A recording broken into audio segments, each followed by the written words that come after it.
I've seen things you people wouldn't believe. Bobby Southworth cutting 20 pounds in 20 hours. I watched Chris Lieben climbing over the Tough House gate. All those moments will be lost in time, like tears in rain. Time to bang.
If you've watched my previous retrospectives on UFC reality TV show / tap-out delivery vehicle The Ultimate Fighter, you'll know that by now we've covered everything from the creation of the show as a last roll of the dice for an ailing UFC to its golden age, the days of Kimbo Slice, Junie Browning, Michael Bisping, and Rampage Jackson, bullying cast members and getting his last recorded win versus a door.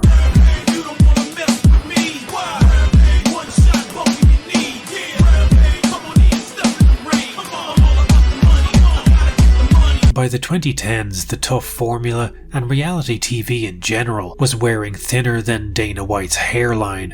By the time season 11 of Tough aired in March of 2010, mass-produced reality TV was as much a part of everyday life as was the shroud of despair that covered all of us, thanks to living in a world that was post-9/11, post-global economic goat fuck, and soon to be seeded by Silicon Valley tech bros.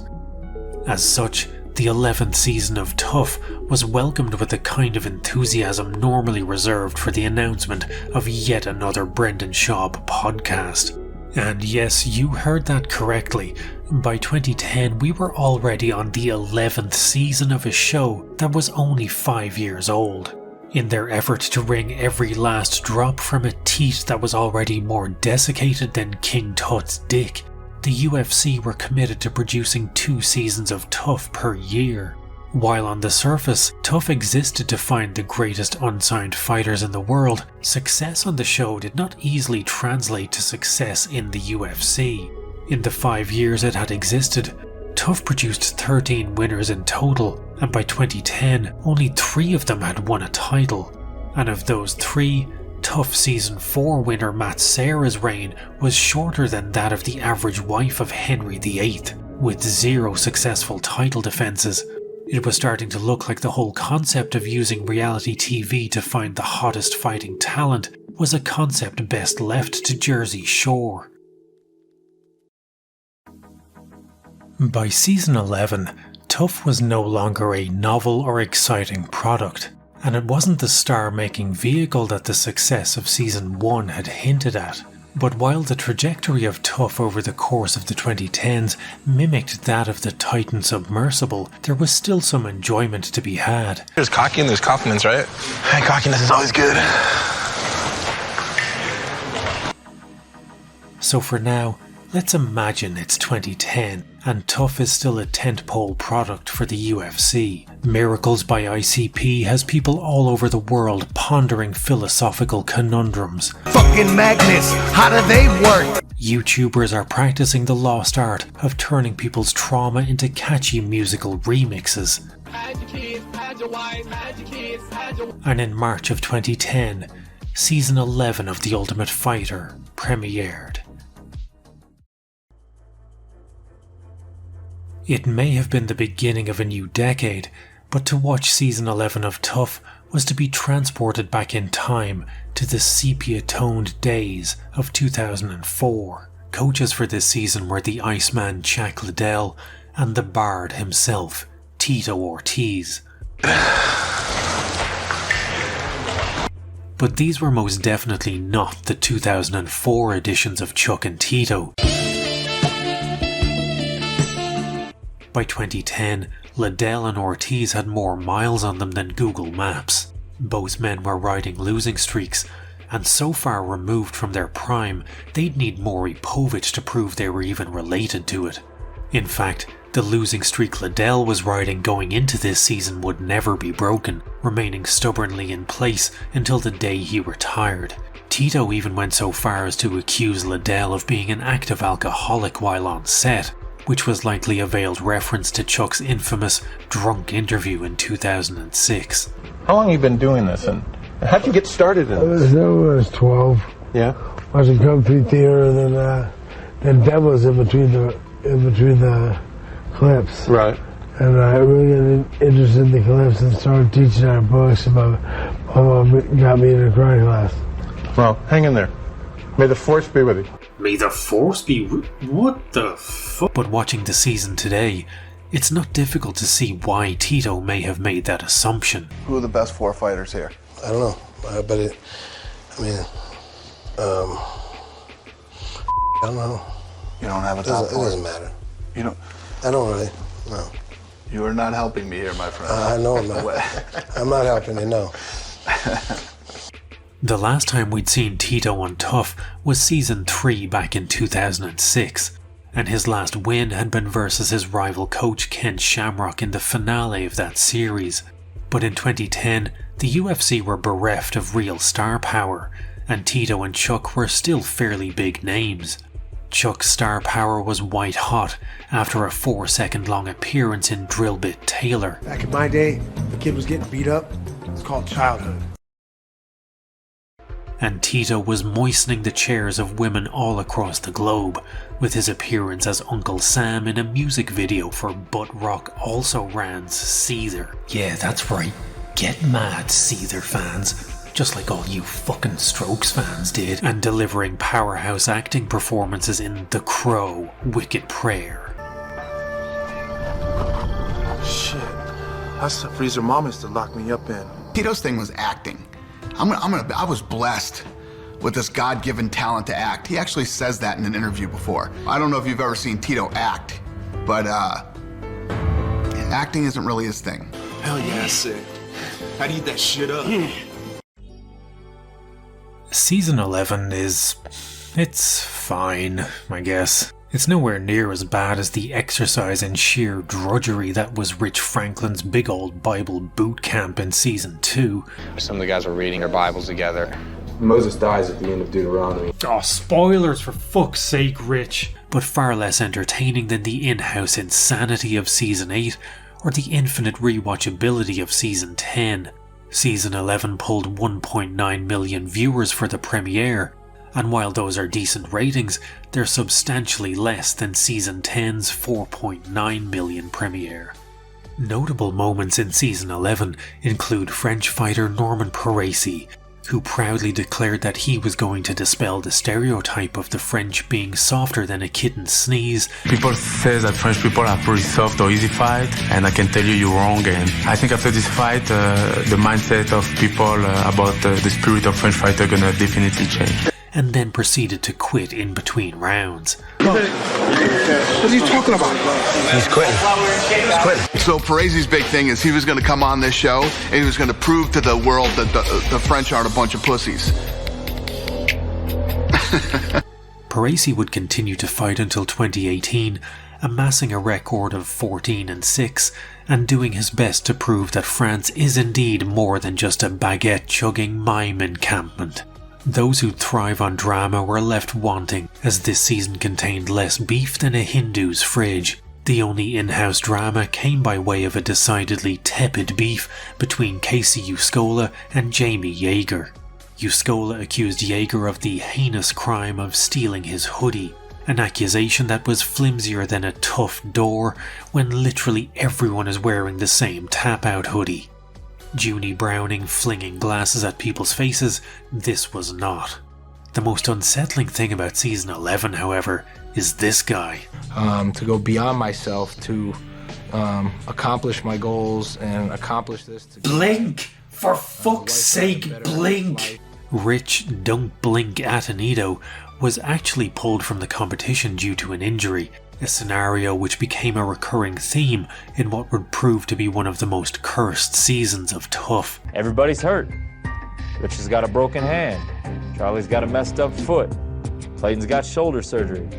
Hammertree went to the hospital with a messed up back, had to get stretchered out. Clayton McKinney complained of having shoulder problems immediately after his fight to get into the house, and suffered the indignity of having Tito Ortiz insinuate that he was being a little baby bitchballs who had nothing but a teeny weeny shoulder ouchie. He says his shoulder's a little weak and he knows his limits. Well, those are the guys who are usually looking for excuses to get out. I guess they had to repair some stuff, take out a bunch of torn cartilage, take the piece of bone out, drilled some holes in my humeral head, and put some anchors in there, and then tied a rope around it and pulled the cartilage back to where it's supposed to be. Tito eventually apologized. You want some? I gotta apologize to you, because I said some alright? What? I said that you didn't want to work, and you're taking the easy way out, and da-da-da-da-da. And his apology was warmly received by McKinney. Appreciate it.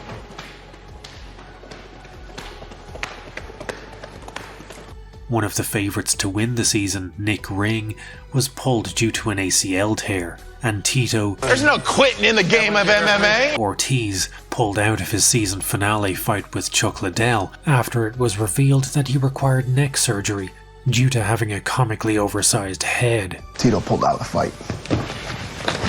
Don't break your phone. I'm gonna go punch him. Don't let that guy fight anymore, man. He's pussy. There's no quitting in the game of MMA. You kidding me? This was the first time in Tough history a coach had to pull out of the coach's fight. In these uncharted waters, the UFC decided rather pointlessly to remove Tito from the competition completely. So for once in my life, I'm getting fired. And let me just check my notes here to see who they replaced him with.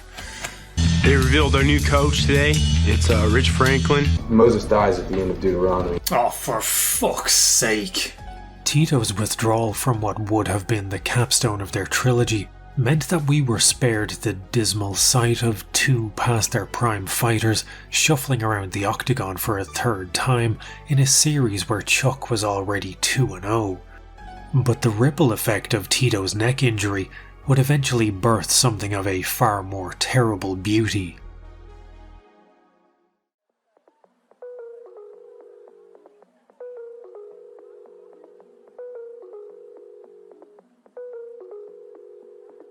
When someone or something falls off to the point that they've spent more years off than they did on, it can be hard to remember what made them great in the first place. It's near impossible to reconcile the fact that a show like The Simpsons could give us 8 seasons of some of the most perfect comedy ever made, and then proceed to make 27 more seasons ranging from mediocre to outright depressing. My point being that for anyone who discovered a love for MMA at any point over the last decade, it's easy to dismiss Chuck as that guy who's too old for a mohawk, and Tito as that guy who's too old to have the vocabulary of a 5-year-old. And I get to be a double-edged sword that I'm able to shine myself. With entire YouTube channels now dedicated to mining Tito's dumbest quotes. You know, Liam says he's gonna knock me out with devastating fashion. He got some big words to fulfill those shoes. And Chuck making a living shilling whatever product you can hand him on Facebook, it can be hard to remember that once these were legitimate MMA superstars, and their beef helped build the UFC. Chuck and Tito weren't always arch rivals. In the early days of their careers, they were both training partners and friends. Chuck was there for Tito when he won the UFC light heavyweight belt by beating the limited edition version of Wanderlei Silva that came with a beard. And Tito was there for Chuck when he was beating monsters like No Known Weaknesses Vitor. But as each man's star power grew, so did the desire to see them face off in the octagon. Tito's your good friend. I know you guys are training partners. Is that going to affect you when you guys fight? Of course, I'd be lying if I said it didn't, but you know, it's part of the game, it's part of the business. And make no mistake, by the time they eventually fought each other at UFC 47 in 2004, they were the Rousey and McGregor of their day. Tito had a rough upbringing. I remember what it felt like to be walking down these streets, you know, wondering what I'm going to eat for dinner. What cars are going to steal out of? My parents actually were both heroin addicts. My friend was standing on this side, and a car rolled up, and was like, "Where you guys from?" And the guy looked at him and was like, "Puro F true." And I just remember it heard bah! And he got shot and blasted. We took off running down the side, and he laid here dead. And he brought all of that life experience and attitude with him into the octagon. His look was iconic. The flame trunks and bleach blonde hair, and his in-octagon antics made him notorious. His grave-digging post-victory celebration was either the coolest or most disrespectful thing ever, depending on your point of view. And he had a penchant for wearing t-shirts with slogans that were about as subtle as a 3 a.m. you up text message. He was also a master of self-promotion. From his trash talking, which I promise you was a lot better in the early 2000s than the trash talk he would ultimately become famous for. So I just get a little warm-up fight with the old Ken Slamcock, or excuse me, Shamrock. Well, okay, maybe not that much better. To promoting his own brand of clothing. In an era where most fighters were happy to simply get a tap-out sponsorship, Tito was creating his own clothing line. And while his forays into the world of acting were questionable, hell yeah, sick. I'd eat that shit up. And his t-shirts look like an AI generated image for tap out shirt but uglier and with more shit all over it, he was still one of the first fighters to really recognize that their time in the sport was brief and to make as much money from as many different avenues as possible.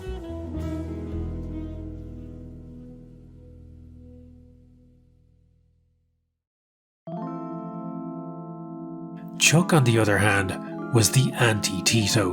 Where Tito had flame shorts, Chuck had ice. Where Tito's head was the size of 2 wine barrels stacked atop each other, Chuck's head was relatively normal. Where Tito had over-the-top trash talk, Chuck was practically reticent. He did all his talking in the octagon, and his trademark mohawk and mustache combo gave him an iconic look all of his own. But most importantly, where Tito desired to be an actor and a businessman, Chuck just wanted to be a fighter. Tito had broken the records of the day with his first fight against the old Ken Slamcock at UFC 40, doing a then unheard of 150,000 pay-per-view buys. The next logical step was to make Chuck versus Tito and watch the pay-per-views explode, but Tito didn't want to fight Chuck. One of your best friends, Chuck Liddell, is next in line. What's going to happen? I don't know. I'm not really thinking about that right now. Me and Chuck, I guess we got to sit back and look at it. I guess we got to renegotiate things because me and Chuck, our friendship's not worth the money we're getting paid, if you ask me. I love Chuck as a friend. If we're going to get in here and do what we just did right now, I'm going to make it worthwhile myself and his self. Chuck, on the other hand, was always a company man. His loyalty was to Dana first and foremost. When Dana said jump, Chuck got that look in his eye. This is the business you're in. Chuck Liddell is more than willing to fight you, best buddy. Tito attempted to negotiate a bigger payday in order to fight his friend, and in a story that will sound all too familiar to even the most recent of MMA converts, negotiations with Dana broke down, and Tito took his light heavyweight title and sat out for a year.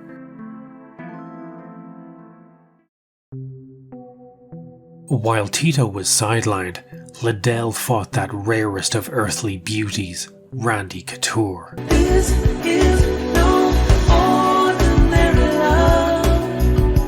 No for the interim light heavyweight title at UFC 43. That event managed to sell a third of the pay-per-views that Tito vs Shamrock had. Tito's trash talk was doing something Liddell's reticence couldn't. It was selling. Whether Dana wanted to admit it or not, Tito was a star. Tito eventually returned from self-imposed exile, and he and Chuck would ultimately fight each other twice in the UFC, at UFC 47 in 2004 and UFC 66 in 2006.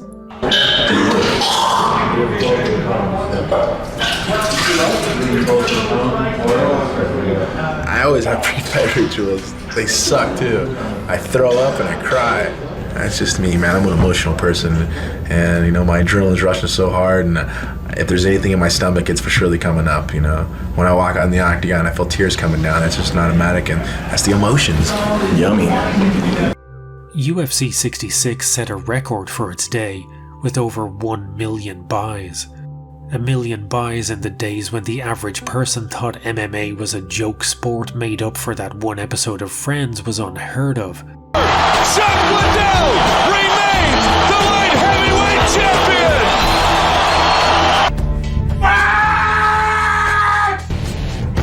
Chuck and Tito were superstars, but UFC 66 was the zenith of that stardom. A new era of younger stars were in their ascendancy. Anderson Silva, George St. Pierre, Rampage Jackson, while Chuck and Tito were rapidly approaching whatever the fight game equivalent of season 35 of The Simpsons is. All of which leads us back to The Ultimate Fighter season 11 and that fateful neck surgery. 4 years after their record-breaking pay-per-view, Chuck and Tito were set to fight one last time. A depressing prospect given both men were past their prime, riding losing streaks, and Tito had lost both previous encounters. There never was no rivalry in that sense. But the neck surgery scuttled that fight, and instead, Chuck was sent on the lightless walk by Bible Daddy Rich Franklin.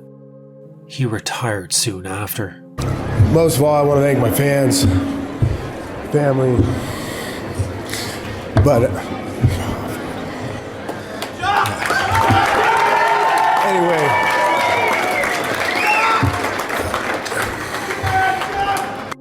there are some desires that are eternal: money, power, beauty. For Valentina to notice me and maybe beat me up. In 2018, former champion boxer Oscar De La Hoya desired money, and so he staged his own MMA event under the banner of Golden Boy Promotions and coaxed a 48-year-old Chuck and a 43-year-old Tito out of retirement with a chance to turn back the clock and feel the fire of youthful competition once more. Somewhere in the deep pockets of the earth, an eldritch god awakened, whispered an unintelligible curse, and Liddell vs. Ortiz 3 was conceived. I'll spare you the details. No one wanted to see Chuck vs. Tito 3. This was the least necessary trilogy since The Hobbit. It was a 300-page children's book with none of the depth nor complexities of The Lord of the Rings. It did not need to be 3 fucking movies. The MMA media and fans were scathing in their appraisal of De La Hoya's blatant cash grab. Liddell displayed all the poise and stride of an octogenarian with osteoporosis, a mohawked mockery of his former self. His movements were so slow and stiff, he looked like unseen forces were trying to weekend at Bernie's his corpse around the ring. Outside of a late-stage Bigfoot Silva fight, there are fewer visuals more depressing than a 48-year-old Chuck getting one-punch KO'd by Tito on a pay-per-view that sold less copies than the limited edition of Saint Anger that comes with extra snare.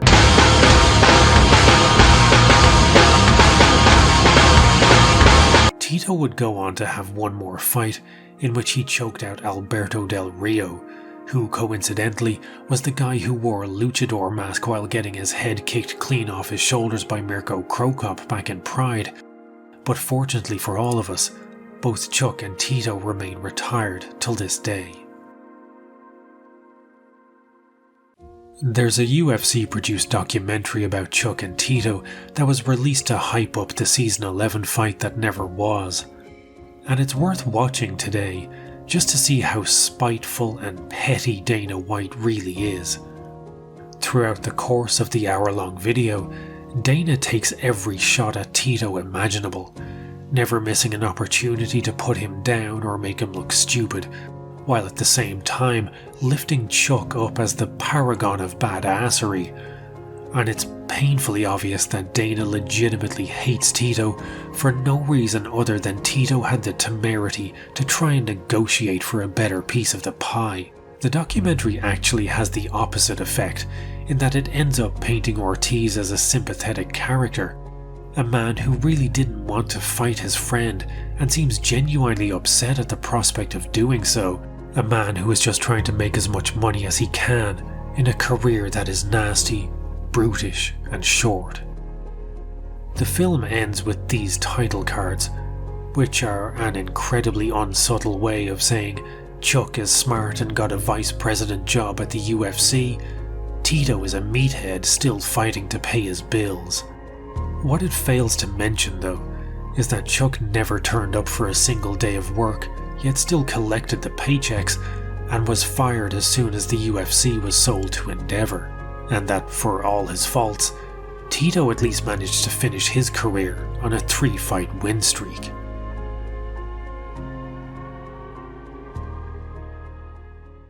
Did I just make a pro-Tito video?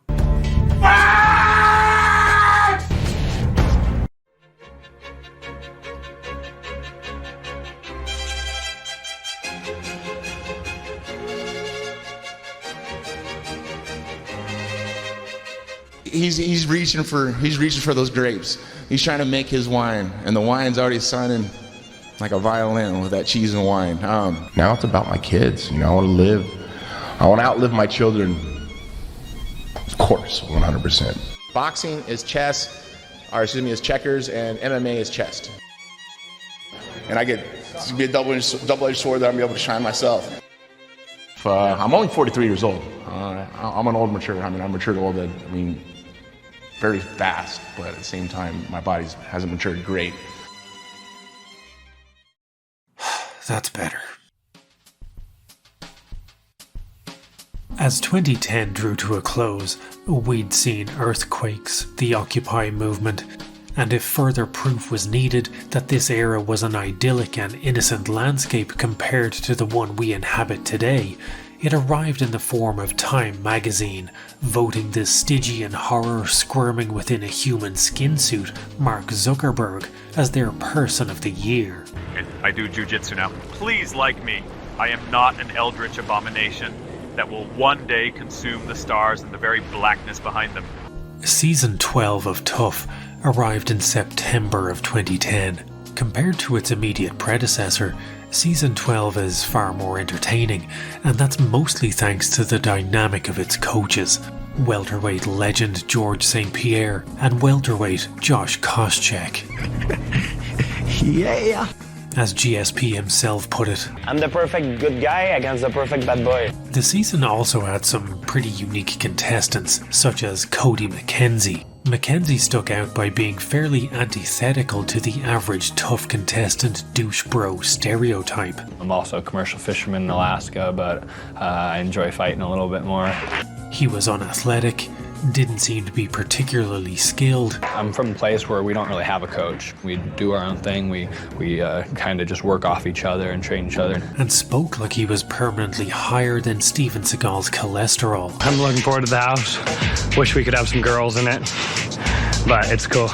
While it might have looked like the only thing Mackenzie had ever submitted were unemployment papers, he had a secret weapon. I do have my own little trick, but you'll all see it over the rest of the season. Mackenzie had mastered his own guillotine choke variant, now known as the Mackenzie Teen.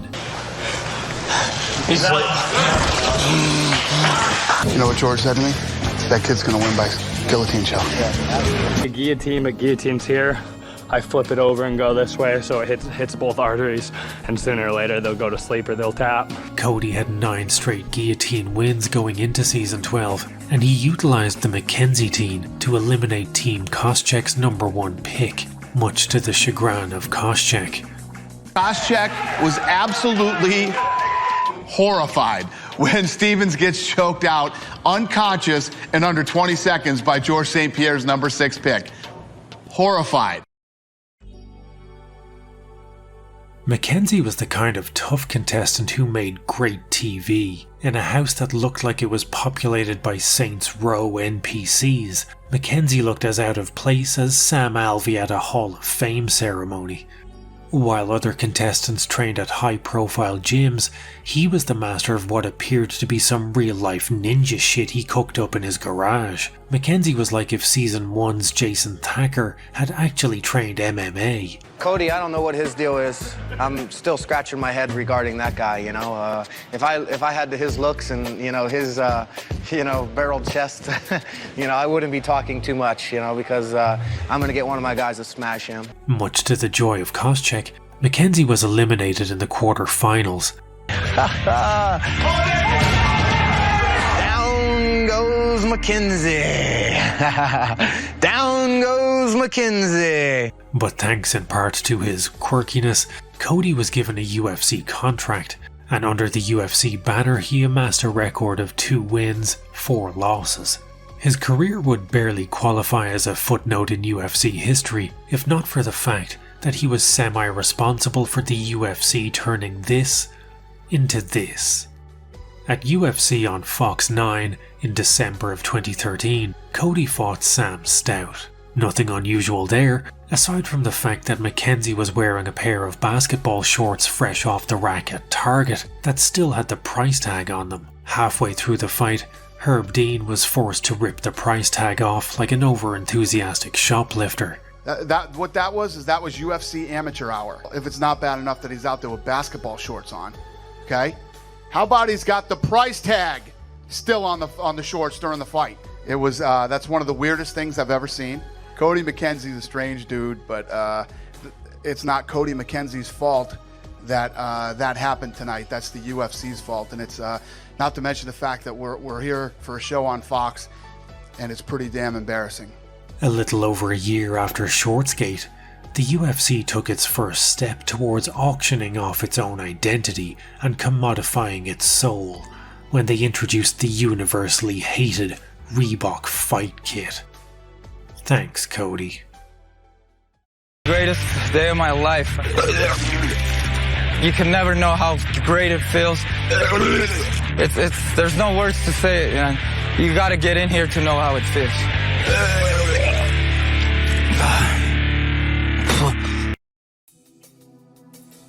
The season also had memorable moments such as contestant Nam Fan, who eliminated Mackenzie from the competition. Down goes Mackenzie.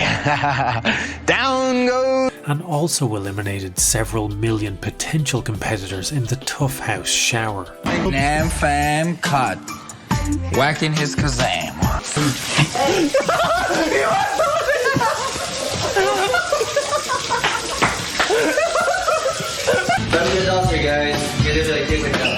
If MMA doesn't work, he can open up a plumbing business because he was cleaning those pipes like...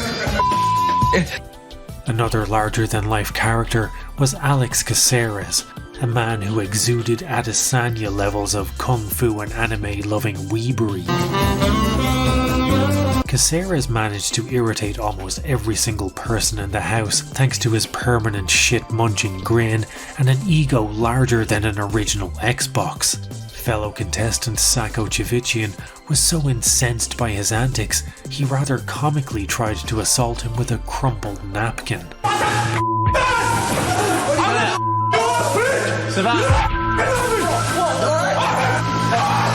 So I just told him to eat it, and he got really mad. He tried to throw a napkin at me. Caceres was another character that made for perfect viewing, as each week people tuned in to see if anyone had blast doubled that smile off his anime-loving face yet. But the real draw of Season 12 was the rivalry between GSP and Koscheck. The last time we saw Koscheck on The Ultimate Fighter was Season 1 back in 2006. Yeah. Koscheck was an arrogant, immature jock bully who, alongside Bobby Southworth, was responsible for the most infamous moment of Tough 1 when they provoked a drunk Chris Lieben to punch his way through a glass door. I'm an instigator. Lieben and Koscheck's rivalry was responsible for the highest rated episodes of Season 1, but by Season 11, 4 years after Tough 1, Koscheck had matured and grown, not just as a fighter, but as a person too. I'm just kidding. Koscheck was still a tremendous dickhead. Down go. Season 12 is a joyous experience, as it is essentially 12 episodes of Josh Koscheck collecting more L's than a Welsh signage company. I don't mind losing, but to a nerd? Come on, boys. Get together. You know, we're losing to a bunch of nerds. You know? Koscheck had aged about as well as this advert for Microsoft Flight Simulator. He was still the same jock douche bro we'd seen in Season 1, and from the first minute of Season 11, he tries everything in his power to bait GSP into losing his cool. Koscheck tries to prank him by blocking his car doors. What the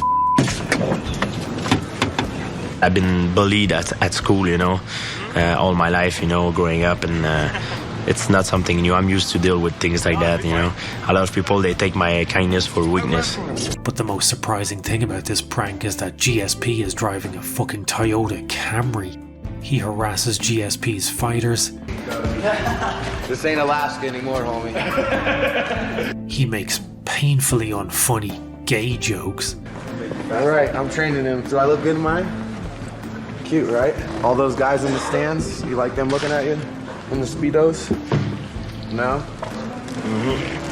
And when he realizes GSP isn't taking the bait, he starts legitimately beefing with Team GSP's medic, Brad Tate. He's pushing my buttons. I'm not afraid of the guy. I don't care. Who is Brad Tate? You know, I don't know why you're here. You're a male nurse, and I don't know why you're here. Don't be coming in here. Don't come. Come on, Tate. I'll get you. You know what?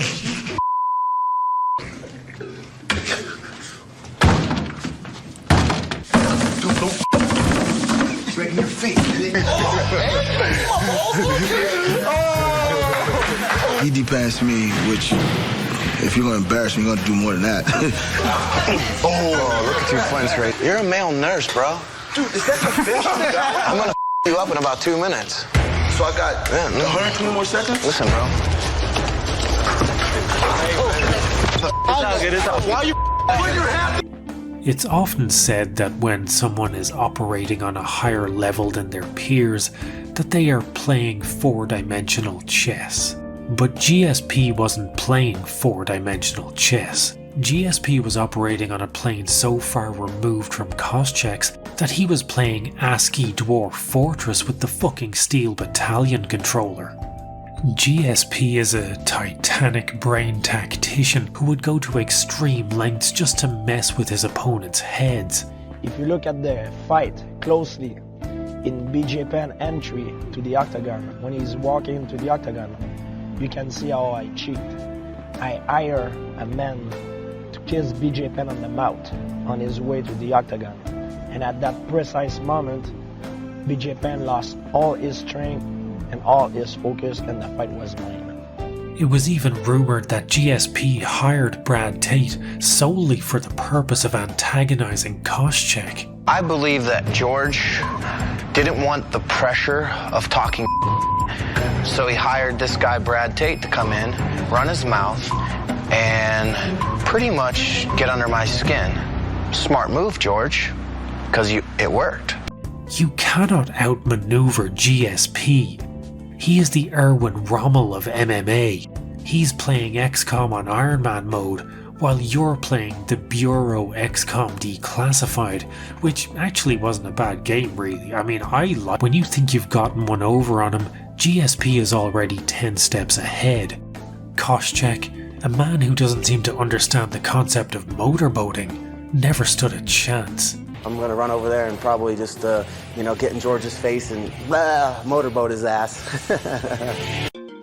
While he was making gay jokes, GSP was making fake pick lists to trick Koscheck into choosing the wrong fighters. So as we go into the team picks, I noticed that George St. Pierre is holding his team picks in his hand, and it's facing me and Koscheck. Hey, you got all your hanging out there, bro. So he made Koscheck go after Stevens first so he could get Michael Johnson. Exactly. Well played, George St. Pierre. Well played. While Koscheck was wasting energy beefing with the male nurse, GSP brought in Mike Tyson, Freddie Roach, John Danaher with hair, kinda, Greg Jackson, and infamously Muay Thai coach Jean-Charles Skarbowski, who turned up to the gym with more booze in his system than Conor at the Khabib presser. Gonna be long night. Yes. He knows this. Lord, Jamie, that's he knows crazy. this. And still beat the crap out of everyone on Team GSP. That guy is brutal. He beat us all up and he was drunk, so that guy can fight. To be fair to Koscheck, he did have a pre-UFC Daniel Cormier on his coaching staff, but in a multiple choice exam, you're guaranteed to get at least one question right. Things got so bad for Team Koscheck that Mark Stevens, Josh's #1 pick, got hammered and spent an entire evening taking the piss out of Koscheck. Me in English working pads and wrestling, Andy doing jiu-jitsu by himself. While I, Josh Koscheck, sit here with 2 cell phones, 1 in each hand, twittering and text messaging. GSP never lost his cool at any point during the show, but towards the end of the season, he did admit that Koscheck had gotten under his skin, which didn't really work out for Koscheck quite the way he had planned. On December 11th, 2010, at UFC 124, GSP and Koscheck finally faced off in the octagon. This was the second time they had fought, their first match being a 3-round unanimous decision win for GSP back in 2007. But the fight that took place on that December night of 2010 was a beating so one-sided, so sadistic, that most people forget that the first fight even existed. From the first bell, it was clear GSP was fighting this fight personally. This was for 8 weeks of pranks and insults at the hands of Koscheck, and for the ghosts of a childhood littered with bullies just like him. George drew the fight out for 5 excruciating rounds in order to maximize punishment. Like a low-kick spammer in Tekken, for 25 minutes GSP kept mashing the jab button. Over and over and over. By the end of the fight, Koscheck's right eyeball looked like it was trying to give birth to itself and had begun crowning. I see some battle wounds and some bruises. That's great. GSP won another unanimous decision, and Koscheck won a broken orbital bone. Josh was never quite the same after this fight. He did have 2 more wins, but one was over the spectre of Matt Hughes. We don't have time for a country breakfast. And the other, a relative journeyman named Mike Pierce. After that, he went on a 6-fight losing streak before retiring in 2017. While this might seem like an anti-Koscheck video, before we move on, I would just like to reiterate what I said when I talked about Season 1 of Tough. Koscheck may be an asshole, but I don't think he's a bad person. He's not John Jones T-boning pregnant women, or McGregor imposing his whiskey upon the elderly with acts of physical violence. Introducing proper number 12, Irish apple. Smooth to the core. How do you like them apples? Josh is an asshole, but there's still something endearing about him. He played the heel well, and as one of the key characters of Tough 1, he'll always be an important figure in the MMA landscape, and one we probably owe a significant debt of gratitude to. Yeah. 話にならんわ。生まれ変わって出直してこい。お前に三島を継ぐ権利はない。生まれ変わって出直してこい。見せてもらおうか。Koscheck's a dick. Let's just face it. I mean, the guy's a dick. He's not a bad guy. He's just a dick, and there's a big difference. Just got one more for George. I would like to just say I'm a prick, not a dick. 見せてもらおうか Tough Season 12 averaged 1.74 million viewers per episode. It was the highest rated season since Rampage v Rashad, and things seemed to be looking up for Tough. At least they were, until Season 13, when a certain jacked white boy took over as coach. Deal with it.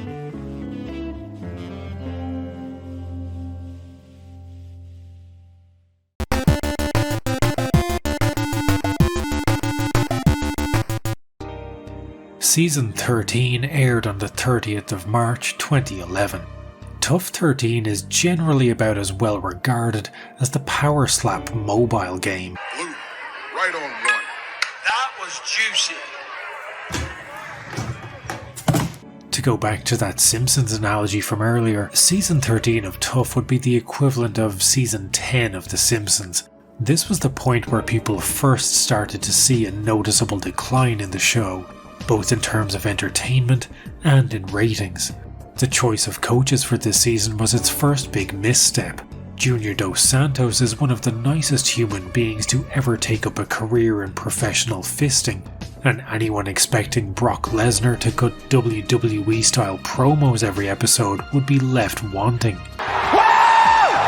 Brock seemed to have undergone a softening of his personality. Maybe he had just had a Coors Light and gotten on top of his wife, or maybe post-diverticulitis health scare Brock was just happy to be there. There was no beef between the coaches, and they had no history, unlike Chak and Tito or GSP and Koscheck. The UFC were banking on Brock being a huge ratings draw simply because his pay-per-views sold huge numbers. But episode 1 of Season 13 was the lowest rated Tough debut to date. Season 13 managed an average of 1.3 million viewers for the whole season, compared to 1.7 million for Season 12 and 3 million for Season 10. The ratings were bad enough that Dana White took a break from his grunge phase to post a puce-faced, piss-boiled rant on MMA Underground. Since when is 1.5 million viewers bad? People have been saying it's dead since Season 4. Sit back and watch, bitches, or don't. Tough isn't going anywhere! Exclamation points times 4. Deal with it. Season 13 is barely worth talking about, aside from a handful of moments. There was the time Brock alienated his entire team by calling them chicken shit. Chicken salad out of chicken. That's what we are. We chicken. And then, when attempting to explain that it was intended as a compliment, wound up reinforcing the fact that he had called them chicken shit. I just want to clarify this chicken salad issue, all right? You guys were just another fighter, just another 170-pound chicken. And I think it kind of got to a lot of us. I ain't no chicken. That's for damn sure. Chicken salad, baby. The only other bright spot in Season 13 was that it gave us the enigma that is Tony Ferguson. Ferguson was the overall winner of Season 13, and the only fighter from the show to have any real success in the UFC. Other contestants like runner-up Ramsey Nijim and Miles Jury were given UFC contracts, but had careers more forgettable than an album of elevator music by Coldplay. Several other fighters from Season 13 who found themselves in the UFC, such as Chris Cope or Shamar Bailey, were cut after nothing but losses. The Season 13 graduates weren't exactly setting the world on fire, but then we had Tony. On the show, he was mostly remembered for two things. That time he got blackout drunk and confronted Charlie Rader about the whereabouts of his estranged son, like if Tap Out did public service announcements. It's 10 p.m. Do you know... Where's your kid at? Don't say it. Hey, where's your kid at? Don't say it. That, and the fact that he won the show with 4 knockouts in a row. Despite never winning a championship belt, Tony is one of the most popular Tough winners to date, and a lot of that is down to how strange a human being he is. His training methods seem more like someone trying to purposely injure themselves for an insurance payout. He would routinely do mental shit in the octagon, like throwing imaginary sand in the eyes of his opponent. He uses so many emojis, his tweets are like trying to decipher ancient Egyptian hieroglyphics, and when he speaks, it's a bizarre mix of funny, cringy, and asshole all in the same sentence. This is a rat race, but I'm no rat. I'm a fucking turtle. Ninja turtle. So which one's your favorite? I like Michelangelo. Whether in spite of or because of all this, he became unconditionally loved among the majority of MMA fans. From 2011 to 2020, he had a total of 15 wins and only 1 loss to season 12 runner-up Michael Johnson. All told, he had a 12-fight unbroken win streak. The only other TUF contestant to put together a longer win streak would be TUF 21 winner and eventual welterweight champion Kamaru Usman. But as much as Tony's career was defined by incredible win streaks, stunning finishes, and edgy reboots of John Anik's custody battles, both of these fighters have dealt with custody battles involving their children. Andre Ewell's son Eli is 7 and as of this broadcast does not have rights to see him, does not know where his son is. Where's your kid at? Don't say it. Hey, where's your kid at? Don't say it. It was also defined by having the worst luck since all of those clumsy Vladimir Putin critics who keep falling out of windows. In any other division, Tony's 12 wins would have been more than double the amount needed for a title shot. But unfortunately for Tony, his win streak was put together at roughly the same time that the UFC were desperate to keep their current lightweight champion on the throne for as long as possible. While Tony was busy putting together a win streak longer than Alexander the Great's, elderly abuse enthusiast Conor McGregor had leapfrogged the entire division and been given a title shot off the back of a whopping 0 wins at lightweight. Is he fucking awesome? After winning the belt from then champion Eddie Alvarez in 2016, McGregor shoved the belt in the back of his wardrobe and fucked off down the pub for 511 days, while the rest of the division were left calling for a title shot that was about as likely to happen as Conor chairing an AA meeting. Is he fucking awesome? With McGregor as champion, and it being 2016, the absolute pinnacle of McGregor mania, Tony's 13-fight win streak may as well have been Sam Alvey's 8-fight losing streak. The division had an absentee champion, and the UFC were actively fighting against making an interim champion, because that would be almost like admitting that McGregor was a fuck-off who had no intention of ever defending his title. As such, a portion of Tony's prime was spent calling for a title shot that would never come.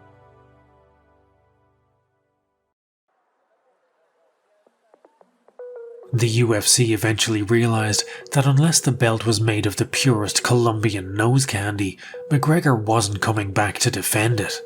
They begrudgingly set up an interim lightweight title fight between Tony and Kevin Lee in October of 2017. Tony won and became the interim lightweight champion. In the 3 years prior to his interim title win, Tony had been scheduled to fight Khabib Nurmagomedov on 3 separate occasions.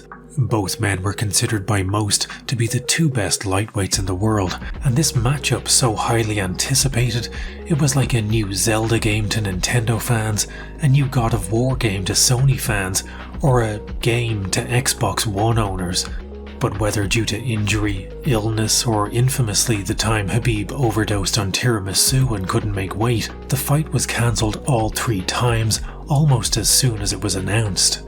Tony v Khabib appeared to be the most cursed matchup since brushing your teeth and drinking orange juice.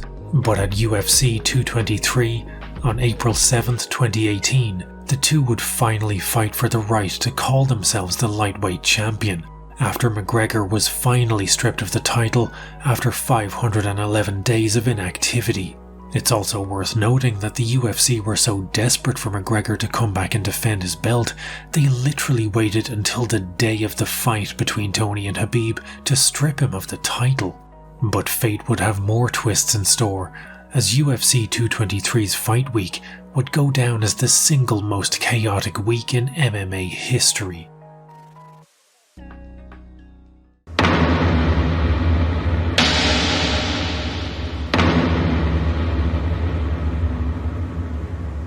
While doing pre-fight media duties, Tony tripped over an electrical cable and blew his knee out. This being April 1st, and with the history of cancelled fights, most people assumed it was an April Fool's joke. But Tony really had just lost a 10-8 round to a strip of cable, and the main event was scrapped for a fourth time. Max Holloway was announced as Tony's replacement, a fight almost as exciting as Tony v Habib. UFC 223 was saved. 2 days before the event, Conor McGregor and a team of researchers became the first men to make a transatlantic flight powered solely by cocaine. I'm not suggesting McGregor was the one taking cocaine, just that the plane he flew in on was probably leaving chemtrails of white powder in the sky. After the Media Day events, as the UFC 223 fighters are leaving the Barclays Arena via bus, McGregor and his goof troop storm the beaches of normalcy and begin physically assaulting the bus. Conor's aim is to get revenge on Habib for threatening his now ex-best friend, Artem Lobov, an idea which probably seemed great at 5 AM just before the crushing come-down. Several fighters are injured, and the bus assault ends up with Conor in jail and 3 fights on the card scrapped. Max Holloway was declared medically unfit to fight after weight-cutting complications. The UFC entered desperation mode and offered the title shot to anyone who looks like they weigh 155 pounds or less. Paul Felder, Anthony Pettis and Al Iaquinta were all offered the fight, but only Iaquinta cleared the necessary hurdles to fight. Iaquinta vs Habib is the new UFC 223 headliner, yet 2 days before being thrust into the main event, Iaquinta was so low down the UFC's totem pole that he had to hand draw his own sign for media duties.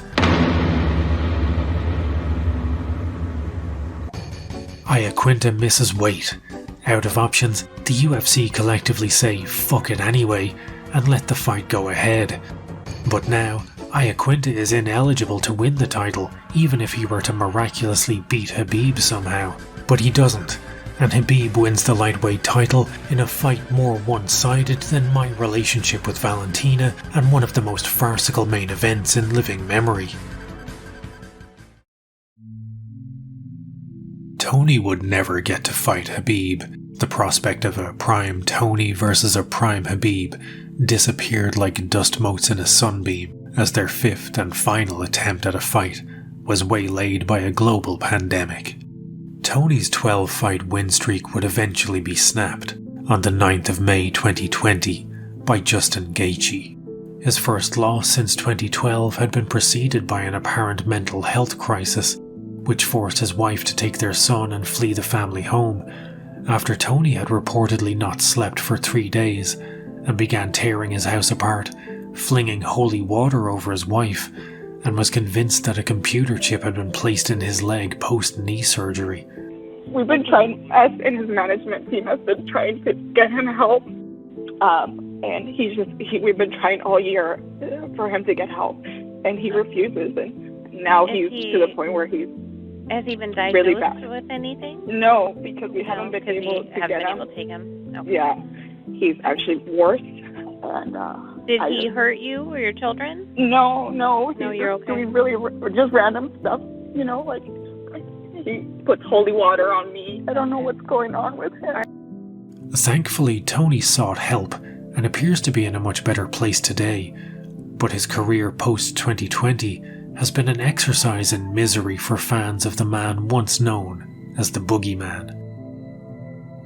As of 2023, Tony has had 6 consecutive losses of varying brutality, and yet, like an Alzheimer's patient having a brief moment of lucidity, in each loss there have been flashes of brilliance, flashes of the old Boogeyman, and that just makes it all the more painful when that moment of lucidity passes. Tony has shown no interest in retiring and refuses to countenance the idea that maybe Father Time has finally caught up with him. From Ultimate Fighter winner to one of the greatest win streaks in the history of the sport to a 6-fight unbroken losing streak, Tony's career is reflective of the man himself, erratic, unorthodox, and wholly unique.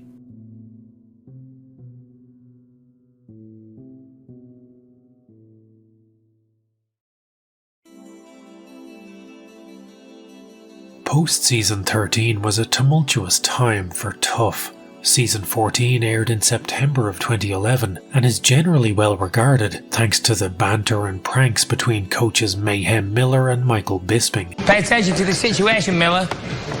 It's going to be real familiar soon. Could you be any more of a douchebag? Selves. I don't understand what makes Michael such an ass. I mean, possibly he has a small penis. I don't know.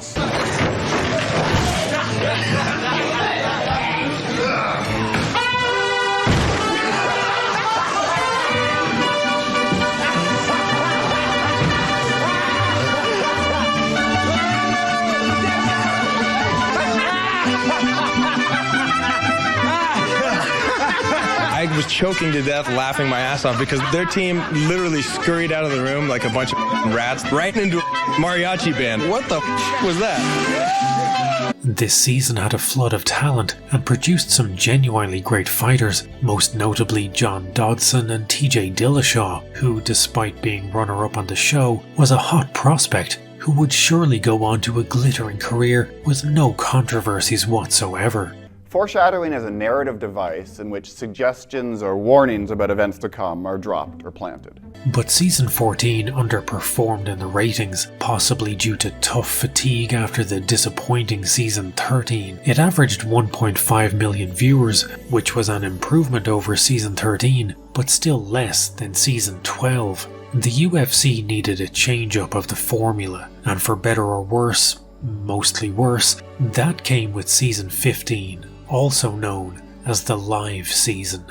In 2011, the UFC announced it was leaving its home of Spike TV and signing a 7-year deal with the Fox network.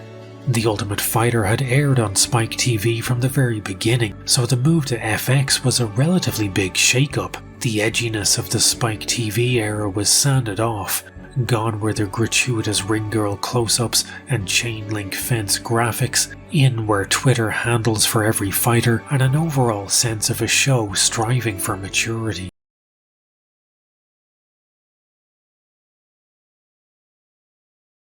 It's also worth pointing out that if from season 14 onwards the show looks different to you and you can't quite put your finger on why, it's because Tap Out were no longer sponsoring the UFC. And while less Tap Out in the world is objectively a good thing, it had been one of the vestiges of the show for the majority of its existence, and a TUF house without Tap Out logos plastered on every square inch of clothing real estate felt like a weird, uncanny valley version of TUF. The big hook of season 15 was that every fight was to be broadcast live, a flash of marketing brilliance comparable to when Sony made a PSP advert that looked like it was supposed to herald the beginning of a fucking race war. The difference between live fights and pre-recorded fights was literally fucking nothing. The only major difference was now they had less time per episode to dedicate to the in-house antics of the contestants, and while that may have been preferable to some viewers who watched TUF solely for the fights, it made for poor reality TV for people who enjoyed the messy shit. The end result was that TUF 15 had the lowest ratings of any season to date, with most episodes averaging less than 1 million viewers. If season 15 was a letdown, then season 16 was Starfield levels of disappointment. The coaches for TUF 16 were season 10 winner Roy Nelson and Shane Carwin. Carwin was a promising heavyweight who had wins over Frank Mir and Gabriel Gonzaga, but whose career would ultimately fizzle out shortly after TUF 16 finished, thanks to a string of injuries and back-to-back losses against Brock Lesnar and Junior Dos Santos. And this was another season where the coaches had no personal history with each other and didn't really have the personalities to carry off an entire season of reality TV. By episode 3 of season 16, ratings for the show had hit an all-time low of 775,000. Week on week, views were declining, and among MMA fans, it seemed that interest in Tough was eroding. Despite being the single lowest rated season at the time, Tough 16 was at least responsible for one of the greatest moments of unintentional comedy in Tough history.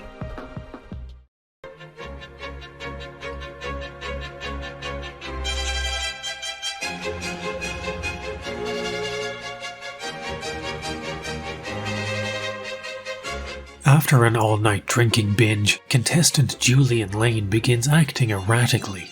Desperate to be sent home after losing his fight, he begins lamenting his housemate's perceived desire to prevent him from banging. Well, that's a bad decision. Play, dog, right now. Lane, intoxicated and emotional, removes his t-shirt, the internationally recognized gesture of a man who is seeing red and about to make bodies start dropping because you don't know his mentality. What you do in the morning? Stop. Hey, stop. You are people. Stop.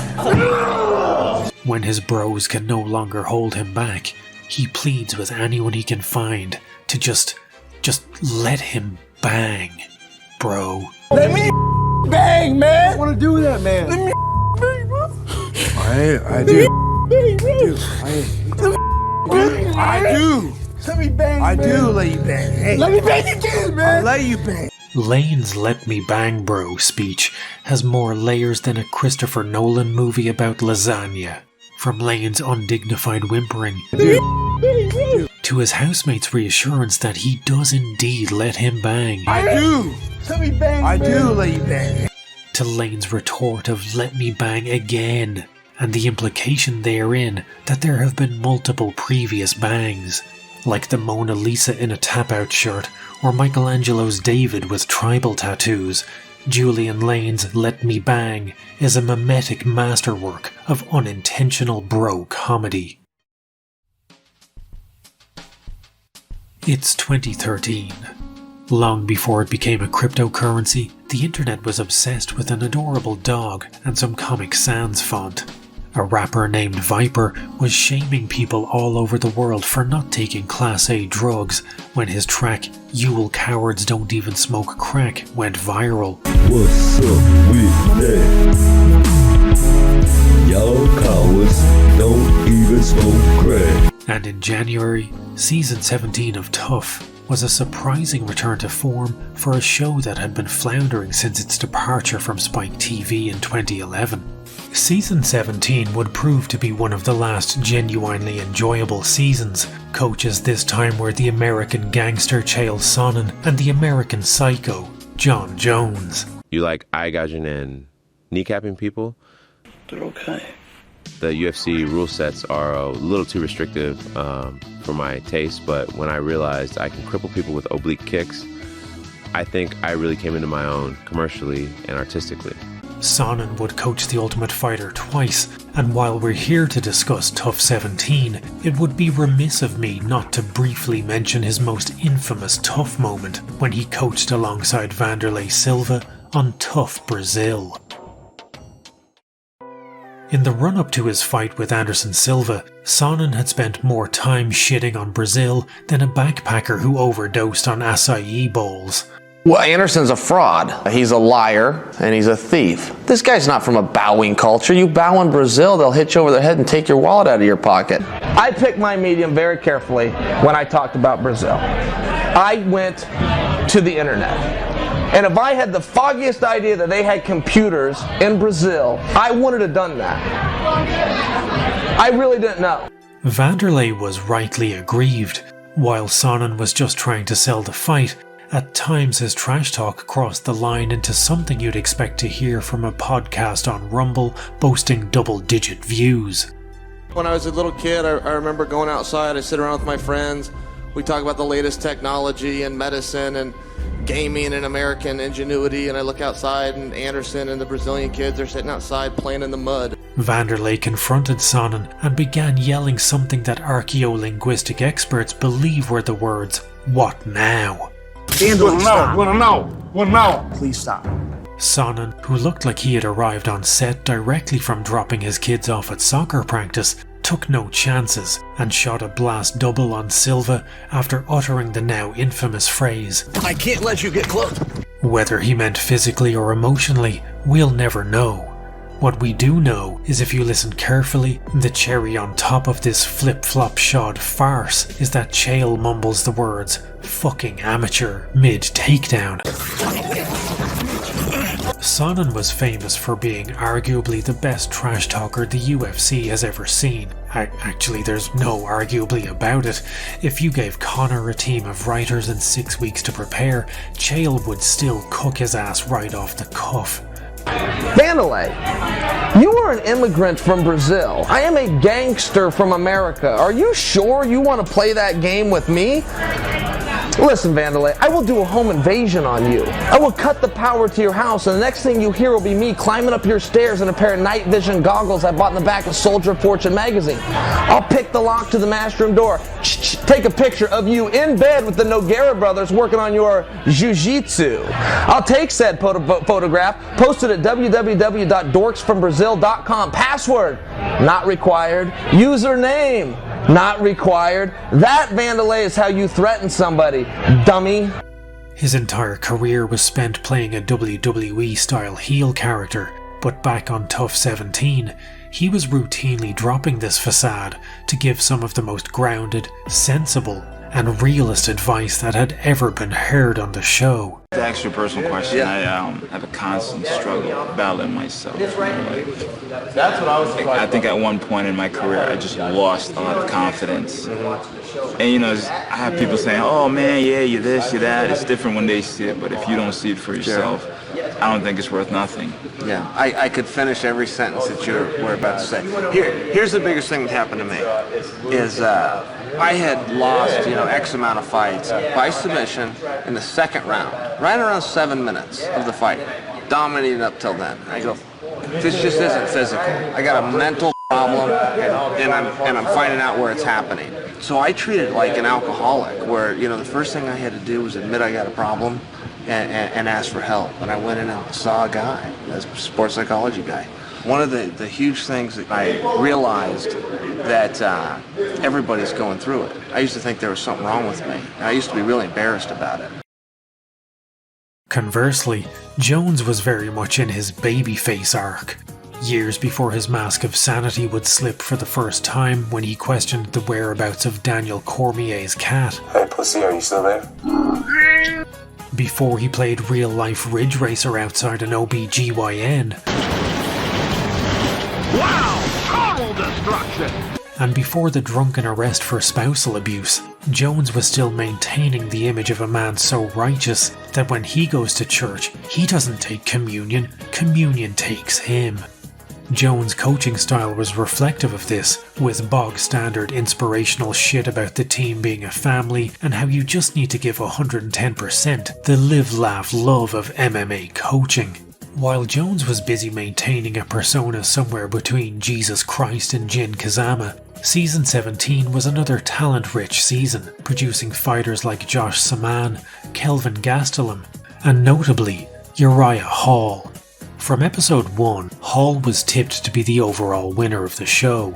Born in Jamaica, Hall had moved to Queens, New York at age 13. After taking up martial arts as a way to defend himself from bullies, he competed in Kyokushin karate and even fought in a kickboxing promotion created by none other than Chuck Norris himself, called World Combat League. But it was episode 3 of season 17 that would catapult Hall to MMA infamy. It's incredibly rare for a performance on Tough to break out of the bubble of the show and go viral. The last time it had happened was likely the season finale of Tough 1 or Julian Lane desperately seeking contusion. But in episode 3, Hall faced off against fellow contestant Adam Sella and unleashed a spinning hook kick so devastating, Sella's unborn children were at risk of secondhand CTE. I see some battle wounds and some bruises. That's great. Immediately post-KO, Dana White rattles off so many expletives that the bleep machine is at risk of overheating.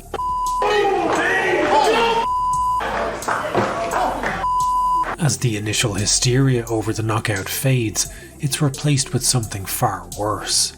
Fear. Sella legitimately seemed like he might never get up again, leading Hall to utter the now infamous refrain. Sorry, Adam. Despite knowing full well that Sella would be fine and continued his MMA career in promotions like World Series of Fighting and Bellator, it's still uncomfortable watching the aftermath of the knockout. To see the awkward interactions between Hall and his team in the locker room, you can tell they are still internally more nervous than Brendan Schaub opening Metacritic.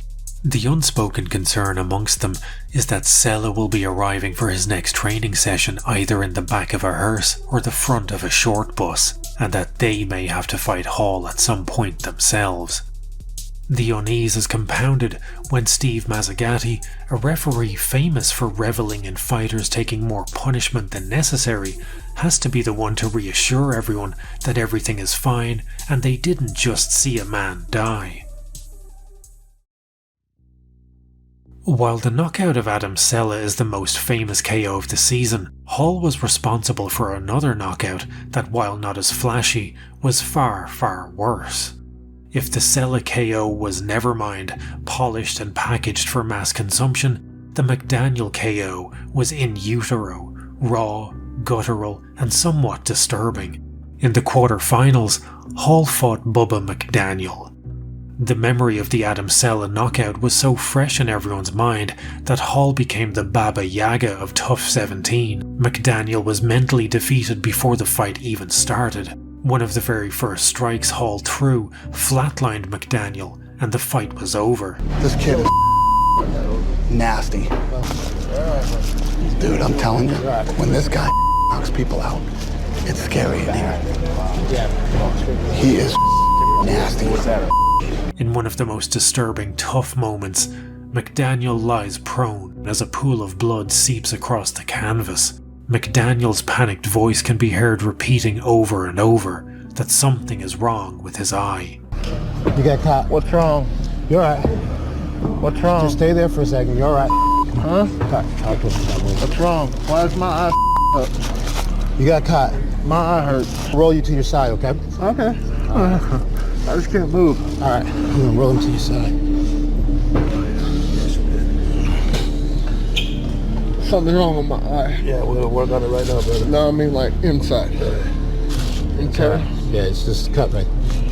So brutal were Hall's knockouts that even watching this in 2023, I half expected them to roll McDaniel over, only to find that he now resembled the guy who fell into the toxic waste in RoboCop. His eye was fine, if completely swollen shut, but it all added to the growing mythos of Uriah Hall as the most feared fighter Tough had ever seen.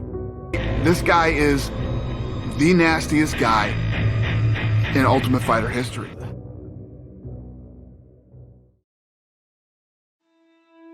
Hall would ultimately lose via split decision against Kelvin Gastelum in the finale of Tough 17. But thanks to all those men he almost killed on the show, it was inevitable that he was given a UFC contract. Hall's UFC career never really took off the way people imagined it would, which for most of us was envisioning Hall Tatsumaki Senpu Kyakuing his way through the entire division. The hype beast that had been birthed on the show was slain when Hall's first fight in the UFC was a split decision loss to a journeyman named John Howard.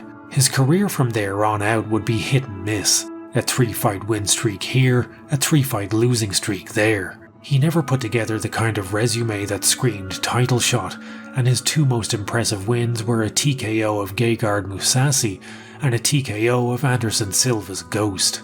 The Silva fight was particularly difficult to watch. Hall TKO'd his own martial arts idol and sent him into retirement on a loss. Both men broke down in the octagon post-fight. Thank you very much. I love you. Thank you. Sorry. And while the majority of the fight had been uneventful with little output from either fighter, only Hall had to endure Dana White talking reckless amounts of shit about his performance. He fought a guy that has absolutely zero output. They're in a 5-round main event on ESPN. They threw 11 punches in the fucking second round. You break into the, you fight any of these other savages, he'll be in big trouble, and he'll take a shitload of punishment. Uriah Hall threw 11 punches in the second round. Uriah Hall's one of the most gun-shy fighters in the UFC. Hall's last fight in the UFC was a truly bizarre affair, as he, Anderson Silva and Chris Weidman would become inextricably linked as 3 points in the most heartbreaking triangle since the one that ended Chael's title aspirations. To briefly summarise the Weidman-Silva-Hall triangle of sadness, in 2010, Weidman defeats Hall in a promotion called Ring of Combat, ending Hall's undefeated record. In 2013, Weidman becomes the first person to defeat Anderson in the UFC. In 2013, Weidman rematches Anderson. The fight ends when Weidman snaps Anderson's leg like an Olive Garden breadstick. Ooh, breadsticks. In 2020, Hall ends Anderson's UFC career. And in 2023, the curse comes full circle when Hall shatters Weidman's leg and effectively ends his UFC career. Ooh, breadsticks. In the 30-year history of the UFC, there have been 4 in-octagon leg breaks. Unbelievably, Hall, Silva and Weidman were involved in 50% of them. Hall retired from MMA after the Weidman fight. In the time since then, there's been a narrative among fans that he never reached his full potential, that the killer we saw on Tough had been scarred by his knockout of Adam Sella and had become too timid to pull the trigger for fear of potentially killing someone. It's an interesting theory and it makes a good story, the fighter who is too violent for his own good, but it's also complete bullshit. Hall isn't and never has been afraid of hurting anyone. His training partners over the years have routinely complained of Hall being ultra-aggressive even during light sparring. You can see examples of this in training sessions on the show. Hall gets incredibly aggravated after being beaten in a grappling session and threateningly demands his teammate roll with him again. Let's go, man. I'm good, man. I really let the situation cool down. There's no situation. No. I feel what you're saying, man. I'm done, personally. Alright, whatever. Alright. Uriah Hall had no problem hurting people. What happened with his career was simply what we touched on at the beginning of this video, that there's a world of difference between beating contenders on Tough and beating battle-tested UFC veterans. Hall's speciality was striking, and while he was a master at it, MMA is not kickboxing, and the era of single-discipline masters ended around about the same time Scott Morris claimed to be a ninja at UFC 2. Not much we know about the ninja here, but what's to know about a ninja? I tried to get an interview with him, I couldn't find him, but he's a ninja, so that makes a lot of sense. Meaning they're elusive for us laymen. And Jim, a big ninja. yeah.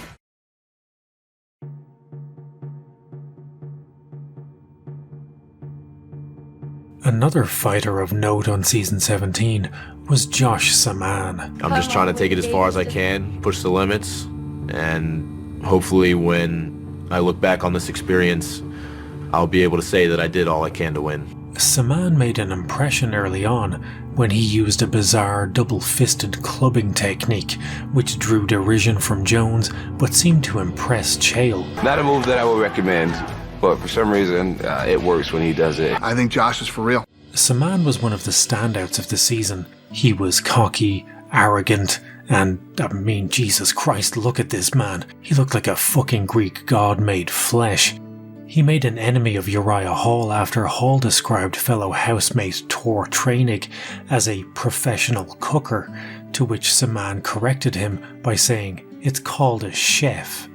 The editors used all this to paint him as the villain of the season, but outside of the illusory wall of reality TV, Samman was anything but villainous. Friends said that Samman correcting people's grammar as he had with Hall was simply a form of insecurity. He himself had never finished high school. Josh had a troubled childhood. Introduced to drugs at an early age, he had survived an overdose by age 11. He dropped out of school aged 16, and by 17, he was using cocaine. One word to describe my life from 16 years old to 27. Roller coaster. I grew up with a single mother I largely raised myself for my later teenage years, and I moved out of my mom's house at an early age and kind of made for an unconventional lifestyle growing up compared to a lot of my friends. Even his own mother described him as, and I quote, a little asshole. I dropped out of high school when I was 16, moved out, and I found mixed martial arts. Before hitting his 20s, he'd been through both jail and rehab, but his asshole tendencies changed drastically for the better when Josh found MMA. With a record of 9 wins and 2 losses in his early career, Samman co-founded his own MMA promotion called Combat Night, based in Tallahassee, Florida. But his goal was always the UFC. He had tried out for TUF 4 times, failing twice, succumbing to injury a third, and finally in his 4th attempt, he double-fisted his way onto the show. And much like Hall, despite coming up short in the competition, he was still given a contract by the UFC once the show was over. His first official fight in the UFC was at the TUF finale on April 13th, 2013, where he defeated Kevin Casey via TKO. From overdosing aged 11 to a successful UFC debut aged 25, Samman's story was very much in its redemption arc. But all that was to change 4 months later. Samman's girlfriend, Haley Kate, was killed after her car hydroplaned off a wet highway and into a tree. She and Josh had been texting at the time of the accident, and Josh, knowing she had been driving while they were texting, was unable to blame anyone but himself for the accident. I always had speculated that it was her and I texting that was the cause of the accident. Whether that was the case or not, the time between the first responder on the accident and the last text that she sent me was remarkably close. So I don't know that, I'm not sure that it could lead to any other conclusion than that. When you're at your weakest, addiction is at its strongest, and 2013 did its best to assail any of Josh's remaining defenses. A string of deaths hit Samman's family. Shortly after that, my mom's husband, Jeff, died, and then Haley's mom, Sue, died. And it was just one thing after another where I really didn't know if it was ever going to end. Samman slipped back into old habits. He began missing practice, and friends suspected he was using again. They were right. Josh needed goals to keep him sober, and fate seemed to intervene on his behalf when UFC 181 was announced for the 6th of December 2014, a date that held particular significance for Samman. It would have been Haley's 24th birthday. And so that's what originally brought me out of the darkness, was knowing that I had light at the end of the tunnel. Josh was scheduled to fight another TUF graduate, Season 19's middleweight winner, Eddie Gordon. That night, in a moment of pure catharsis, Samman defeated Gordon via head kick KO, securing a performance of the night and contender for knockout of the year. Post-fight, Samman collapsed to the mat, an outpouring of grief for the touch of a vanished hand and the sound of a voice that is still. I was on a mission, I had a goal, I wasn't leaving without completing that goal. Here we go! There was no doubt in my mind that I was leaving a winner. We're gonna have a good announcement of the show. Big takedown! It is all over! Oh my goodness! Whoa! My goodness! Out of nowhere! That was my finest hour of my whole life, of all 26 years at the time. It was an element of closure that I couldn't have had in any other way. I love you, Jeff. I love you, Sue. I'm still not completely behind the mantra that everything happens for a reason, but I've learned to just trust the journey, because at the end of the day, we don't really have any choice but to. I knew as long as I didn't give up and just stayed in the fight that there would be a way to succeed. And I had so many moments of self-doubt and uncertainty since the last time I was in the cage. This is for Haley and Sue and Jeff and my mom and everybody in Tallahassee, 850. I love you guys. You're my heart. Thank you for so much.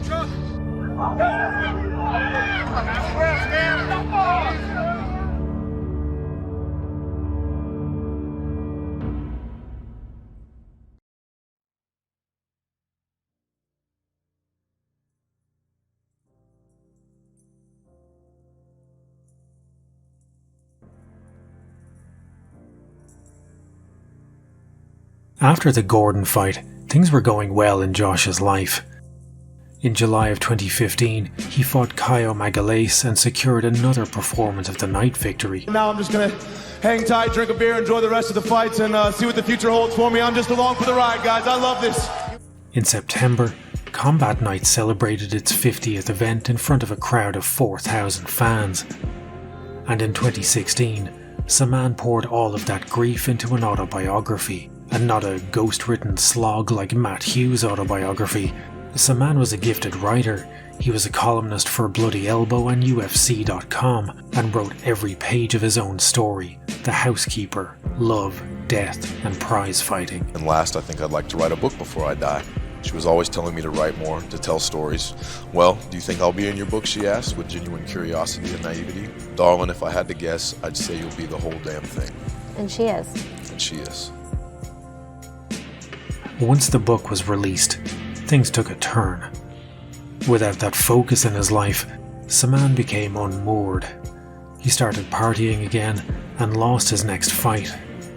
His final fight in the UFC was on the 13th of July 2016. Samman ignored all of his corner's advice and lost via brutal ground and pound at the hands of Tim Boetsch.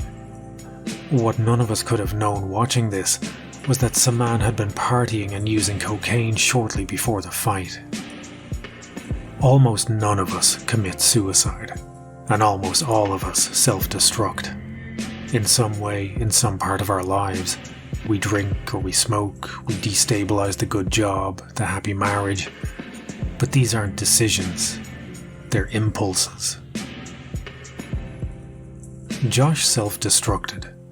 Unable to forgive himself for the loss of his girlfriend, he succumbed to those impulses. The last few months, I didn't feel him right.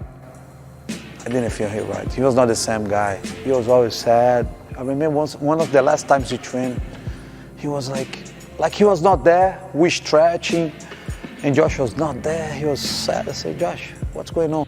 2 months after his last fight, Josh and the ring announcer for Combat Night, Tony Kirkenberg, were found unresponsive in an apartment in South Florida. Kirkenberg had been dead for some time when they were found, the victim of a cocaine and heroin overdose. Samman was still breathing. He was taken to hospital, where he remained in a coma for 6 days. But he's supposed to be here, and he's not here right now. Still can't believe, man. Josh never woke up. I'm not comfortable with the title of role model, but I do know that there are some things that people can learn from me. The more of my story that I get out, the more I think that could help people.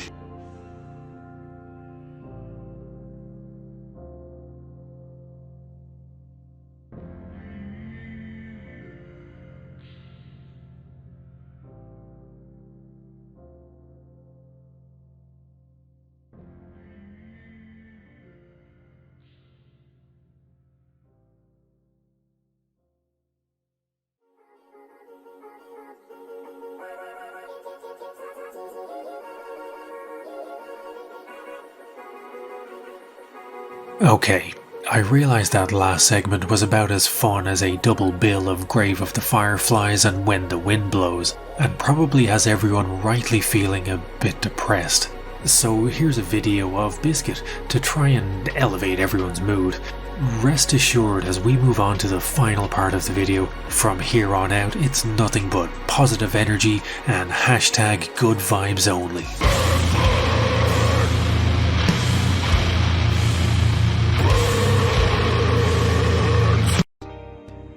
Okay, so it's not that bad, but by the mid-2010s, Tough had set sail on an unalterable course for the doldrums. As the decade was reaching maturity, there were still good moments in Tough, like the searing sexual chemistry between Joanna and Claudia Gadelha on Tough 23, the underwear-based threats of Season 22.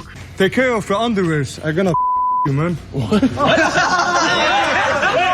Cody Garbrandt doing something with his friends. Hanging with the boys. Hanging with the boys. Hanging with the boys. Good. Good. We're hanging with the boys. or the dubious coaching of Joe Benavidez. Suck him off! Suck him off! Get him! But the overall seasons themselves were lacking, and ratings were dropping faster than the value of an NFT with every new season. In what will be familiar news to anyone who's made it this far in the video, Season 18 debuted to the lowest ratings yet, despite having the star power of Ronda Rousey and the built-in heat of her rivalry with opposing coach Miesha Tate. Season 19, Penn vs Edgar, was described by Dana himself as the worst season yet, and its ratings were reflective of that notion. With each subsequent season, Tough was smashing record new lows in viewership as if that was the fucking goal. The UFC experimented with all manner of wacky ideas to try and shake up the formula of the show, with less success than a eunuch at a sperm bank. Tough 24 had an entire season dedicated to finding anyone who could challenge Demetrius Johnson. DJ had cleaned out his division to the point where the UFC were reduced to using Tough like it was a fucking telethon to help feed their poor starving flyweight champion. If one thing should be apparent by this point of the tale, it's that for 90% of Tough winners, the gulf between beating contenders and beating legitimate UFC veterans is wider than McGregor's new head. How do you like them apples? That gulf only widens when you immediately jump from fighting tough contenders to UFC champions. Tim Elliott was the winner of Season 24 and was gifted the opportunity to face off against the greatest flyweight of all time, a prize comparable to being gifted the opportunity to face off against the sun in a staring contest. Elliott was a sacrificial lamb for a man who was arguably one of the pound-for-pound greatest fighters the UFC has ever seen. But DJ wasn't a popular champion, so Dana threw him on the pile with Randy, Tito and Francis. And then we had Tough Redemption, the season that saw former UFC fighters and tough challengers brought back for another shot at a UFC contract. Joe Daddy Stevenson, the winner of Tough 2, was back after being dropped by the UFC and years of alcohol addiction. Even Julian Lane was there for a second shot at banging his bro. Let me bang! Let me bang! Yeah, me bang, bro! It's a bitch! Like last season! Let me bang, bro! Off me, man! Get off me, man! Let me bang! I'll let you bang! Most of the contestants were too old or too shop-worn and needed someone to tell them that at this stage in their lives, professional fighting was not a viable career path. The sheer pointlessness of this season was laid bare when its winner, Jesse Taylor, was booted out of the UFC before even having a single fight. Taylor seemed to be using video game logic and the rule of 3 when it came to his UFC career, as if by collecting 3 expulsions from the UFC, he'd unlock the main quest to find Dana's lost hair or something. Taylor had been booted off Tough Season 7 for kicking in a limousine's window while screaming, "I'm a UFC fighter," clearly misunderstanding UFC as standing for "You Fight Cadillacs." He was given a second chance and brought back into the UFC, but lost his first fight and was let go for a second time. His third and final booting came when he failed a drug test a month after winning Tough Redemption. The series would go down in history as the first season where the overall winner never even got to fight in the UFC. As unique a record as that was, it came close to being equalled by Season 26 winner Nico Montano. Season 26, much like the quest for Demetrius Johnson's fluffer in Tough 24, was another completely pointless season where the goal was to crown the inaugural women's flyweight champion. But at the time, the flyweight division didn't exist and was being built around this season, so once the season was over, they were so starved of female flyweights that 11 of the 16 contestants on the show all went on to get a contract, rendering the competitive element of this season completely moot. This was less a competition and more the UFC equivalent of everyone gets a trophy day. Nico Montano was the overall season winner and was crowned the flyweight queen, while the rest of the cast became the flyweight serfs she would rule over. But Montano's UFC career suffered more disasters than a Michael Bay movie about earthquakes. She had a total of 7 fights in the UFC, 6 of which were cancelled. She was stripped of the flyweight title before ever defending it, and in her last scheduled bout, she missed weight by 7 pounds or 1 whole Hamzat before being removed from the UFC roster. After her abdication, the flyweight division was left without a champion, but much like myself, it was just waiting to be utterly dominated by Valentina Shevchenko. Montano's sole fight in the UFC was at bantamweight, where she lost to TUF 18 winner Juliana Pena. TUF 28 in 2018 was the last season before the UFC finally took TUF off life support. The season premiere of TUF 28 had the lowest ratings yet, watched by an utterly dismal 186,000 viewers. Post-season 28, the UFC placed TUF on indefinite hiatus. So how did it come to this? How did TUF go from the show that saved the UFC to the show that the UFC was desperately trying to save? There are a few factors at play that precipitated the fall of TUF. In 2017, the UFC launched Dana White's minimum wage labor force series, Dana White's Contender series. If you think of TUF as a needlessly long YouTube video essay, then Contender series is TikTok. It's TUF with all of the extraneous shit removed. There are no in-house scenes, no training footage, and there are no excruciating confessional booth monologues from fighters. Every episode has a brief intro for each fighter, where they tell us how they absolutely aren't going to lose this fight because they're fighting for the memory of their pet salamander or whatever, and then they fight.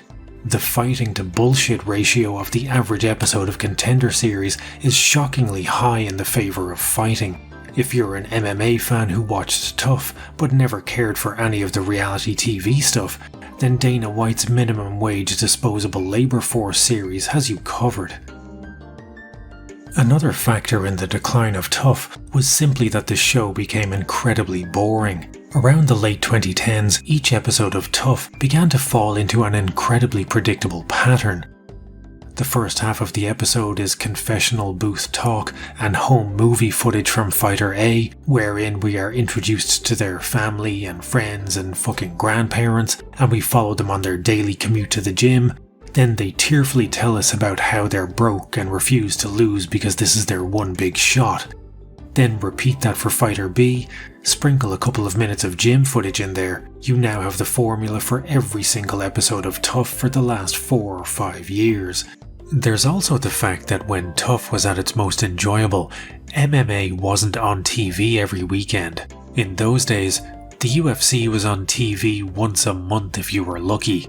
Anything more than that, and you felt like you'd been blessed by the Puce one himself. So getting to see fights every single week while TUF was airing was a godsend. Nowadays, the UFC is cranking out cards every weekend, most of which feature less stars than an Arctic summer. On top of all the other MMA and combat sports content like ONE, Bellator and Ryzen, these weekday TUF fights just feel like bloat. Another factor at play was the later season's decision to remove alcohol from the house. And this is a bit of a tricky one because on one hand, these are professional fighters and drunken antics aren't a good look for the UFC, and it certainly doesn't paint your athletes in a favourable light when they're pissing the bed and drunkenly making Pop-Tarts at 4 AM. But there's no question that from a reality TV perspective, the most entertaining moments of TUF came from the fighters being absolutely fucking buckled.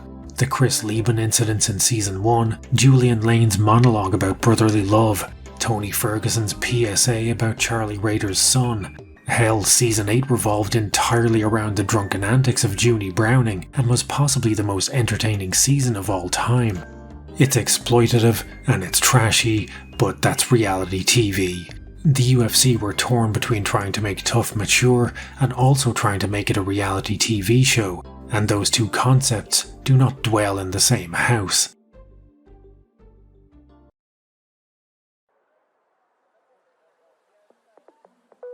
Dana understandably has a soft spot for Tough, seeing as how it more or less saved the company from financial ruin, and so the UFC soft rebooted Tough in 2021 and brought it back from limbo with the season simply titled The Return of the Ultimate Fighter.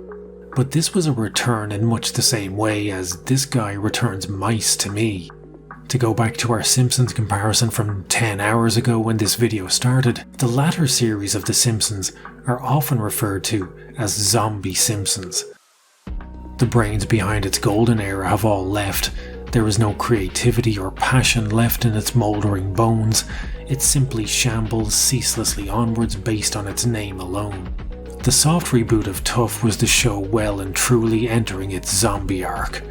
And nowhere could this be seen more clearly than if we compare its most recent entries, Tough 31, McGregor v Chandler, to McGregor's first appearance on Tough in season 22. McGregor first coached Tough back in 2015, as McGregor Mania was slowly being transmitted from MMA hosts to the public at large. On season 22, McGregor was genuinely entertaining. This was before his double champ shtick, before the insanity of May Mack and the embarrassment of the bus attack and elderly assaults. He was cocky and abrasive, but without the odiousness of 2020's Conor. He accurately predicted the fall of Team Alpha Male's relationship with TJ Dillashaw and talked an astronomical amount of shit that was in hindsight absolute truth. Uriah took him out of school, built him up. Dwayne comes in, takes over and then takes the champion. I told the truth. I told the truth. I see these comments going back and forth and I realise, man, Uriah's an absolute pussy. Recognise the enemy. Recognise the enemy. That's what I will say. Dwayne came in and held pads for a week. And you went and ran off with him. This took you out of college, gave you the way. Hey, I recruited this guy out of high school. Yeah, and he ditched you, so man up and recognize. He's each with Dwayne. And what did I tell you? Each with him, he's the enemy, that's it. Dude, I'll come for your ass, dude. You're never gonna touch that. Please. You little short ass bitch. TJ did eventually leave Team Alpha Male and shack up with Dwayne Ludwig, which only added to Conor's reputation as Mystic Mac. He incessantly insulted opposing coach Uriah Faber's chin. We're the ring girls. That's right. That's a good point. You should walk around with a car and shake that. Big similar. And he provided drama by going out of his way to ensure that his bosom chum Artem Lobov succeeded above everyone else on his team. There were pool parties with Victoria's Secret models and pit-stain-powered fits of rage. Mount is there, Sasha! Mount! Mount! Look at Cody. He's got armpit sweat rings and throwing his sunglasses, and it was too funny. All of which ensured season 22 was one of the last enjoyable seasons.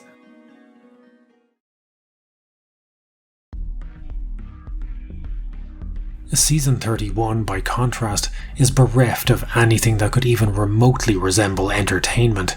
Conor is barely there, and when he is, he's drunkenly stumbling out of the Tough House, displaying that legendary Irish wit made famous by the likes of Oscar Wilde and Brendan Behan. To be outside the fighter's house, yeah. Wait tomorrow morning. Wake up tomorrow morning, you're looking for that. And then there I am, click, clack. The mic's back on the attack and that rack all over me. How do you like them apples? Despite whipping out some proper 12 for his team, there's no booze-fueled pool parties, the trash talk is worn out and tiresome, and the beef between he and Chandler is about as appealing as that of a week-old Big Mac.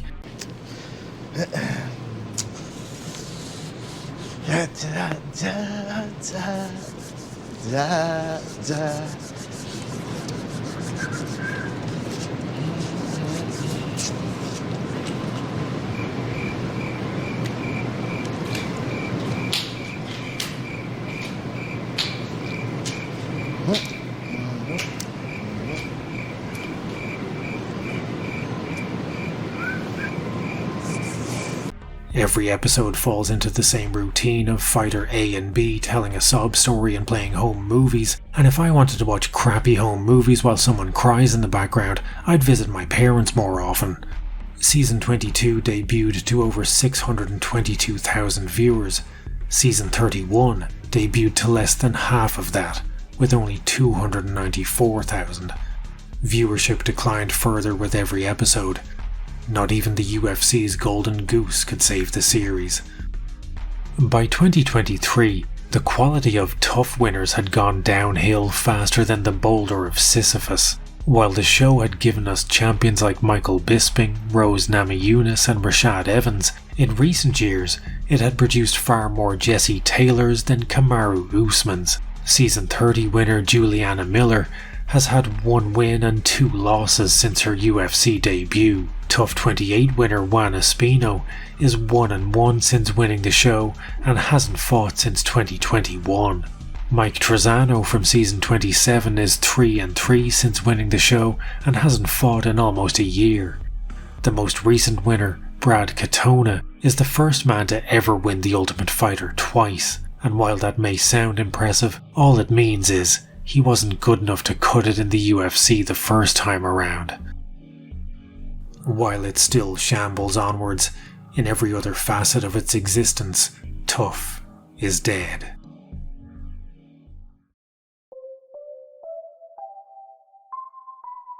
This video opened with a quote from Nietzsche, and while it might have looked out of place and maybe you thought it was just me being edgy and flexing my book learning credentials, the fact is that quote isn't from Nietzsche.